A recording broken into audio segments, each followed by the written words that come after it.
అబ్బో ఇక్కడ కేజీ చీరలు కొంటే అర కేజీ చీరలు ఫ్రీ అంట. మంగళ్య షాపింగ్ మాల్, కేజీల్లో సేల్, టన్నుల్లో ఆనందం. జై తెలంగాణ, జై తెలంగాణ, జై జాగృతి, జై యూపీఎస్, జై బీసీ, జై భీమ్. అందరికీ వందనాలు. ముఖ్యంగా ఇంత పెద్ద ఎత్తున తరలి వచ్చినటువంటి మా ఆడబిడ్డలందరికీ ప్రత్యేకంగా వందనాలు. మా అన్నదమ్ములకు, అదేవిధంగా యూపీఎఫ్ నాయకులకు, జాగృతి నాయకులకు, సోదరులకు అందరికీ కూడా హృదయపూర్వకంగా నమస్కారం. మీకు తెలుసు, ఇవాళ చేస్తున్నటువంటి కార్యక్రమం మామూలు కార్యక్రమం కాదు. తెలంగాణ జాగృతి అనేక పోరాటాలు చేసింది. కానీ ఇవాళ చేస్తున్నటువంటి పోరాటం చరిత్రలో నిలిచిపోయేటటువంటి పోరాటం అవుతుంది. అటువంటి చారిత్రక పోరాటంలో భాగస్వామ్యం పంచుకోవడానికి అనేక మంది వచ్చిండ్రు. వారందరికీ కూడా పేరు పేరున హృదయపూర్వకంగా ఉద్యమాభివందనాలు తెలియజేస్తా ఉన్నాను. ఇవాళ ఇందిరా పార్క్ దగ్గర ఇంతమందిని చేరి నిరసన తెలపాల్సినటువంటి అవసరం ఏమొచ్చిందో ఒకసారి ఆలోచించుకోవాలి. ఇంతమంది ఇక్కడికి వచ్చి మన పనులను పక్కకు పెట్టి, మన కుటుంబాలను పక్కకు పెట్టి, మన అన్ని అత్యవసరమైనటువంటి పనులన్నీ పక్కకు పెట్టి ఎందుకోసం ఇందిరా పార్క్ వచ్చినామో ఒకసారి ఆలోచన చేసుకోవాలి. ఇవాళ ఇక్కడ ఉన్నటువంటి ప్రతి ఒక్కరికి కుటుంబాలు, పిల్లలు, బాధ్యతలు అన్నీ ఉన్నాయి.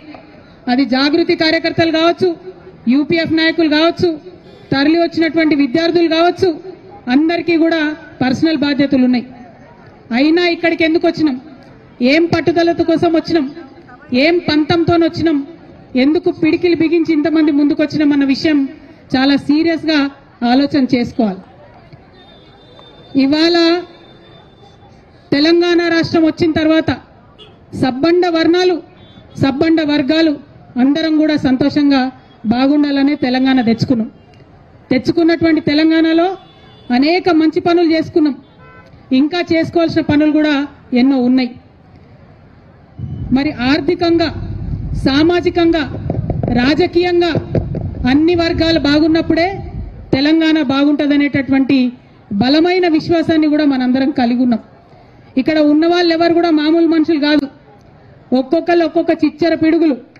ఎందుకంటే ఇక్కడ ఉన్న ప్రతి ఒక్కరు కూడా వేలాది మందిని కిందకెళ్లి ప్రభావితం చేయగలిగేటటువంటి నాయకులు, కార్యకర్తలే ఇక్కడ ఉన్నారు.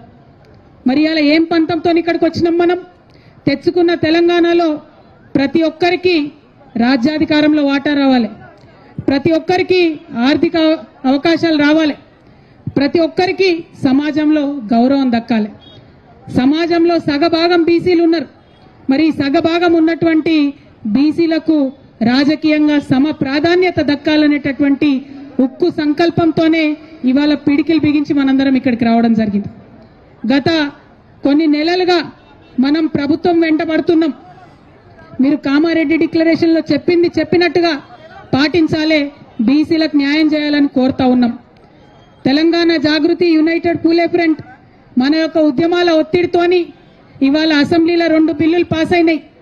సావిత్రిబాయి పూలే గారి జయంతిని అఫీషియల్ గా ఉమెన్స్ టీచర్స్ డేగా ప్రకటించారు. పూలే గారి విగ్రహాన్ని మనం అసెంబ్లీలో అడిగితే వాళ్ళు ట్యాంక్ బండ్ మీద పెడతామన్నారు. ఒక్కొక్కటి ముందడుగు పడుతున్నది. ఒక్కొక్కటిగా ప్రభుత్వాలను కదిలించగలుగుతా ఉన్నాం, వారి మెడలు వంచగలుగుతా ఉన్నాం.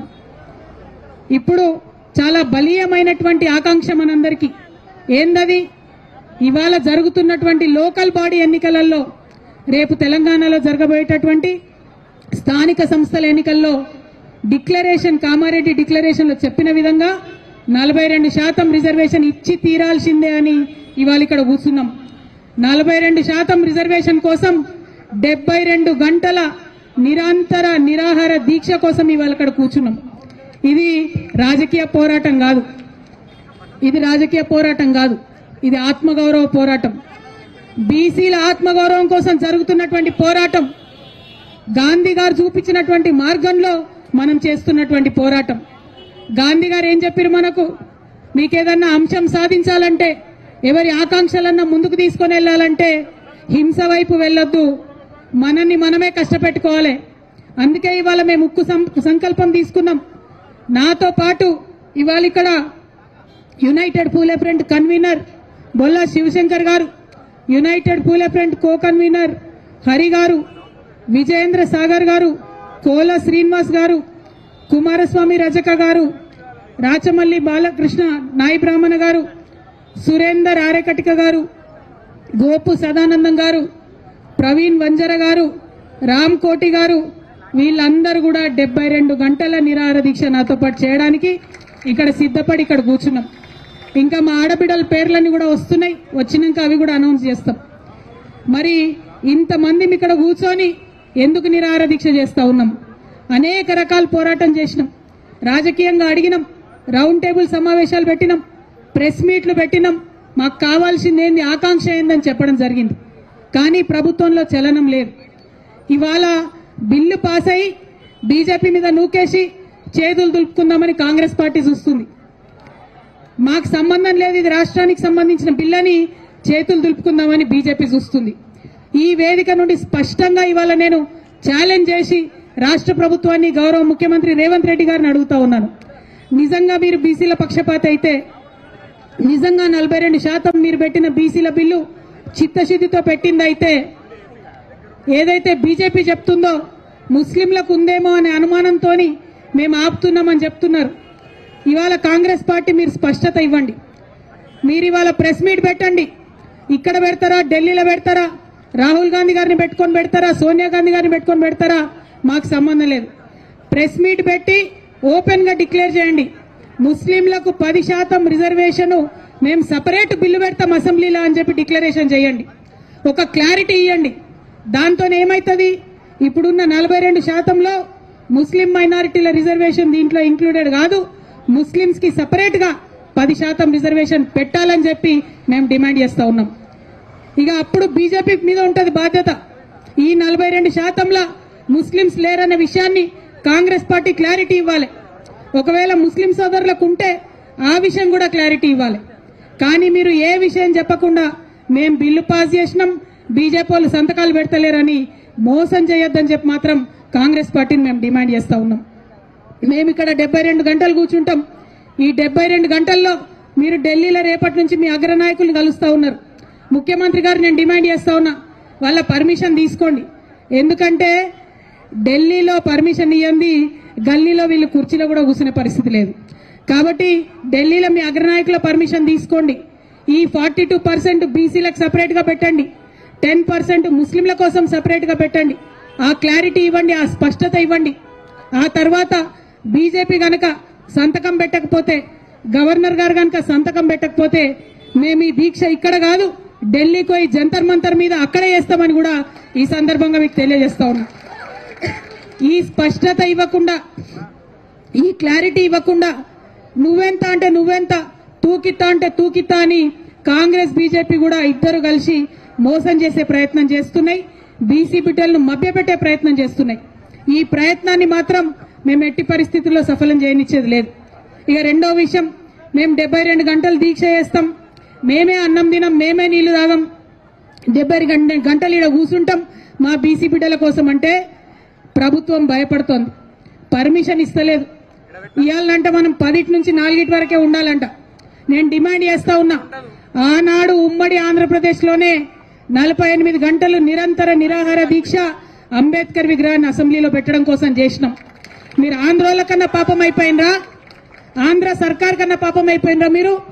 ఆనాడు ఉమ్మడి ఆంధ్రప్రదేశ్ లో సమైక్యాంధ్ర పాలకులు కూడా పర్మిషన్ ఇచ్చిండ్రు. ధర్నా చౌక్ ఓపెన్ చేసినా అని చెప్పి ఢిల్లీలో గప్పాలు కొడతారు మన ముఖ్యమంత్రి గారు, కానీ మాకు పర్మిషన్ ఇవ్వడానికి ఎందుకు భయపడతా ఉన్నారు? మేము ఇప్పుడు మళ్ళీ డిమాండ్ చేస్తున్నాం ప్రభుత్వాన్ని, మాకు 72 గంటల నిరంతర నిరాహార దీక్ష కోసం పర్మిషన్ ఇవ్వాలి. हम दिन में भी यहीं पे बैठेंगे, रात में भी यहीं पे बैठेंगे, लेकिन जिद नहीं छोड़ेंगे, पानी नहीं पिएंगे, खाना नहीं खाएंगे जब तक बीसी का बिल नहीं लाएंगे. మరి అందుకోసమే ప్రభుత్వాన్ని అడుగుతా ఉన్నాం, మీరు మంచి మాట కమానా ఇవ్వండి, లేకపోతే ఆల్టర్నేట్ గా 12కి మేము కోర్టుకు కూడా పోతున్నాం. న్యాయస్థానం అన్నా మా న్యాయమైనటువంటి ఆకాంక్షకు మద్దతుగా నిలబడుతుందని చెప్పి మనస్ఫూర్తిగా మేము నమ్ముతా ఉన్నాం. అంత దూరం తెచ్చుకోకండి, కోర్టు చేత మొట్టికాయలు తినకండి, ఇమీడియట్ గా పర్మిషన్ ఇవ్వండి అని ప్రభుత్వాన్ని డిమాండ్ చేస్తా ఉన్నా.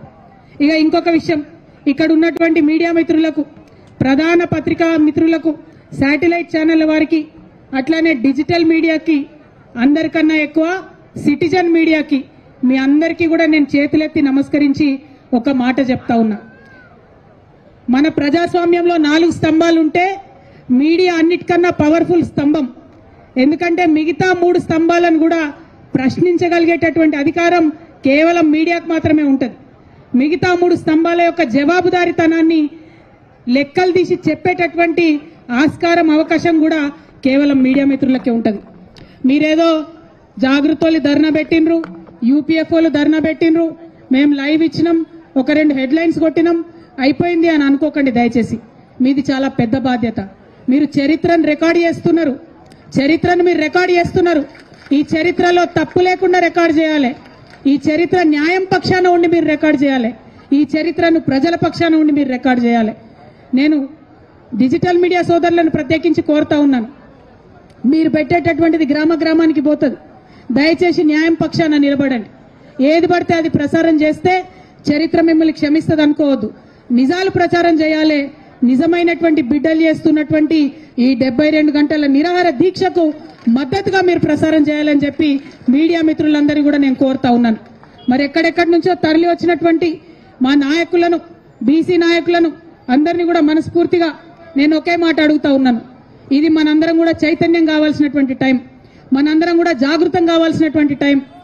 ఏమైతుందిలే, కవితక్క కూసుంటుంది నిరాహార దీక్షకు, నాకేంది, నేను టీవీలో చూస్తా, నేను ఫోన్లో చూస్తా, మా ఊర్లో బాయికాడు ఉంటా, నేను ఆడికెళ్ళే టీవీలో చూస్తా అంటే కాదు. ఒకవేళ మీ ఊర్లో బాయికాడ, పొలం కాడ మీకు పని ఉంటే ఆడికెళ్ళే మీరు సోషల్ మీడియాలో ఉద్యమం చేయాలి. ఒకవేళ మీరు ఎక్కడో ఊర్లో వంట చేసుకుంటుంటే ఆడికెళ్ళే మీరు సోషల్ మీడియాలో ఉద్యమాలు చేయాలి. ఎక్కడైనా అవకాశం ఉంటే మీ మండల కేంద్రంలో బీసీ సంఘం నాయకులు, అది ఎవరన్నా కానీ, ఏ పార్టీ అన్నా కానీ, నాయకులు మీటింగ్ పెట్టి బీసీల హక్కుల కోసం మాట్లాడితే ఒక అడుగు ఆడికి పోవాలి, ఒళ్ళు నొప్పించుకోవాలి. జిల్లా కేంద్రంలో ఎవరన్నా మీటింగ్ పెడితే ఆడికి రావాలి, మద్దతు ఇవ్వాలి. హైదరాబాద్ నడిగడ్డల మీటింగ్ పెడితే 1 గంట, 1 రోజు నాది కాదు, నా బీసీ బిడ్డలది అనుకొని ఇక్కడ దాకా రావాలి. ఎవరు కూడా బొట్టు పెట్టి పిలవరు. ఇవి ఉద్యమాలు, ఇవి పోరాటాలు. చేతులెత్తి పిడికిలెత్తి పోరాటం చేస్తేనే హక్కులు వస్తాయి తప్పితే ఉట్టుటిగా రావు. బీసీ ఆడబిడ్డలకు, అన్నదమ్ములకు ఇంకొక విజ్ఞప్తి చేస్తున్నా నేను. మనం ఒకసారి అడుగుతాం, 2 సార్లు అడుగుతాం, ఇడిచిపెడతాం. అట్లా ఇడిచిపెడితే హక్కులు రావు. మన హక్కులు సాధించే వరకు అవతల వైపు నుంచి మనం అడుగుడు మొదలు పెట్టగానే మొదటి విమర్శలు వస్తాయి. భయపడద్దు. 2వసారి ఎక్స్ప్లెయిన్ చేసుడు మొదలు పెడతారు. ఆగిపోవద్దు. జవాబు వచ్చే వరకు పిడికిలెత్తి ప్రశ్నిస్తూనే ఉండాలి. ఇటువంటి ఉద్యమాలకు మద్దతు ఇస్తూనే ఉండాలి. అప్పుడే ఉద్యమాలు సాకారం అవుతాయి. అప్పుడే ప్రజలుగా ప్రజాస్వామ్యం బలోపేతం అవుతుందనే విషయాన్ని ఇవాళ మీ అందరికీ నేను తెలియజేస్తా ఉన్నాను. మళ్ళొక్క మారు మీ అందరు నేను ఒకటే మాట కోరుతున్నా. ఇవాళ 72 గంటల నిరాహార దీక్ష, లోకల్ బాడీ ఎన్నికలలో 42% బీసీల కోసం రావాలని చేస్తా ఉన్నాం. చాలా మంది మాట్లాడుతున్నారు నాయకులు, మరి ఇంకెన్ని రోజులు ఎన్నికలు ఆపుతారు? ఎన్ని రోజులైనా ఆపండి, ఏం అర్జెంట్ ఏముంది ఎన్నికలకు? ఇప్పుడు మీరు చేస్తున్నది ఏంది? 2 ఏళ్ల నుంచి సర్పంచ్లు ఉన్నారా ఊర్లలో? 2 ఏళ్ల నుంచి ఎంపీటీసీలు ఉన్నారా ఊర్లలో? ఏం జరుగుతుంది అక్కడ? ఏం అభివృద్ధి జరుగుతుంది? ఇదివరకు కేసీఆర్ గారి హయాంలో జరిగిన అభివృద్ధి ఇవాళ పల్లెలలో కొనసాగుతున్నదా? లేదు. ఏం అర్జెంట్ ఉంది అట్లాంటప్పుడు? ఎన్నికలు పెట్టే ముందు ఖచ్చితంగా మా బీసీలకు హక్కులు వచ్చిన తర్వాతనే ఎన్నికలు పెట్టాలని డిమాండ్ చేస్తా ఉన్నాం. ప్రభుత్వం కొట్లాడాలి, న్యాయస్థానంలో కొట్లాడాలి. తమిళనాడులో ఇట్లనే 9 ఏళ్లు ఎన్నికలు పెట్టలే. బీసీల హక్కులు సాధించుకున్నాకనే, బీసీలకు రిజర్వేషన్ వచ్చినాకనే ఎన్నికలు పెట్టుకున్నారు. మనమేం తక్కువ? అంటే తమిళనాడుకి ఇచ్చినట్టు 69% మనకు లేదంటారు. ఎందుకు లేదంటే అక్కడ వాళ్ళు ఉడుం పట్టు పట్టినరు, మాకు అవసరం లేదు ఎన్నికలు 9 ఏళ్ళు అని చెప్పిండ్రు. ఇక్కడ మనం అట్లా ఉడుం పట్టు పట్టి అందరం కలిసి ఒక దగ్గర ఉంటే ఖచ్చితంగా మనకు కూడా రిజర్వేషన్ వస్తుంది. ఈ రిజర్వేషన్ వల్ల మరి జీవితాలు అన్ని మారిపోతాయా? ఈ రిజర్వేషన్ వల్ల మొత్తం బీసీ సమాజం ముంగట పడుతుందా అంటే డెఫినెట్ గా ఒక బలమైన ముందడుగు పడుతుంది. రాజకీయంగా మన వాటా మనకు వస్తుంది. ఇవాళ లోకల్ బాడీలల్లా, సర్పంచ్లల్లా, ఎంపీటీసీలల్లా మన వాటా మనకు వస్తే రేపటి నాడు ఎమ్మెల్యేలల్లా, ఎంపీలల్లా అడగొచ్చు. రేపటి నాడు ముఖ్యమంత్రులు అయ్యే దగ్గర అడగొచ్చు, నిలబడి మా వాటా ఏదని అడగొచ్చు. దానికోసం ఇది ముందడుగు అవుతుంది. ఈ విషయాన్ని దయచేసి బీసీ సమాజం అంతా కూడా గుర్తించాలి, గమనించాలి. ఇది మన ఉద్యమం, మన ఇంటి ఉద్యమం అనుకొని ఇంటికొక్క బీసీ బిడ్డ తరలి రావాలని చెప్పి హృదయపూర్వకంగా వినమ్రంగా నేను వేడుకుంటా ఉన్నాను.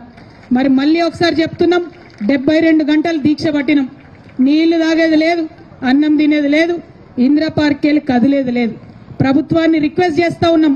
ఇదివరకు తెలంగాణ జాగృతి ఏ ఉద్యమం చేసినా ప్రభుత్వం ఇచ్చినటువంటి సమయానికి లోబడే ఉద్యమాలు చేసినాం, శాంతియుతంగా ఉద్యమాలు చేసినాం. ఇక్కడ నిలబడ్డాం, ఇక్కడ ఉన్నాం, మా గోడు మేము చెప్పుకున్నాం, మా హక్కులు మాకు కావాలని నినదించినాం. అంతే తప్పితే ఎటువంటి అసాంఘిక చర్యలకు పాల్పడలేదు. కాబట్టి ఖచ్చితంగా మాకు పర్మిషన్ ఇవ్వాల్సిందే, 72 గంటలు పర్మిషన్ ఇవ్వాల్సిందే. ఒకవేళ 72 గంటలు ఇయ్యం, మిమ్మల్ని తీసుకుపోయి పోలీస్ స్టేషన్లో పెడతామంటారా? అక్కడనే దీక్ష చేస్తాం. మిమ్మల్ని తీసుకుపోయి హాస్పిటల్లో పెడతామంటారా? అక్కడనే దీక్ష చేస్తాం. మిమ్మల్ని తీసుకుపోయి ఇంటికాడ ఇడిచి పెడతామంటారా? ఆన్నే రోడ్డు మీద కూర్చొని అక్కడ కూడా దీక్ష చేస్తాం. పంతం ఇడిచేది లేదు, వెనక్కి వచ్చేది లేదు, హక్కులు సాధించే వరకు మడమ తిప్పేది లేదు. ఈ విషయం ప్రభుత్వం గమనించాలని చెప్పి నేను కోరుతున్నా. ఇక చాలా రాజకీయ పార్టీలు రకరకాలుగా మాట్లాడుతున్నాయి. రాజకీయ అంశాలు మనం చూస్తూనే ఉన్నాం, అన్నలందరూ మాట్లాడతారు. ఈ రాజకీయ అంశాలన్నీ ఎదురు తీసుకొని వాటన్నిటిని పక్కకు జరుపుకుంటూ మన ఆత్మగౌరవ బావుట నిలబెట్టాలంటే బీసీ బిడ్డలందరూ కూడా కలిసి ఇవ్వాలి, మద్దతు ఇవ్వాలని చెప్తూ మళ్ళొక్కసారి మీ అందరికి ఉద్యమాభివందనాలు తెలియజేస్తున్నాను. Thank you. జై తెలంగాణ, జై తెలంగాణ. సాధిస్తాం సాధిస్తాం సాధిస్తాం సాధిస్తాం సాధిస్తాం సాధిస్తాం. एक और धक्का, एक और धक्का, एक और धक्का. जय भीम, जय फूले, जय तेलंगाना. Thank you.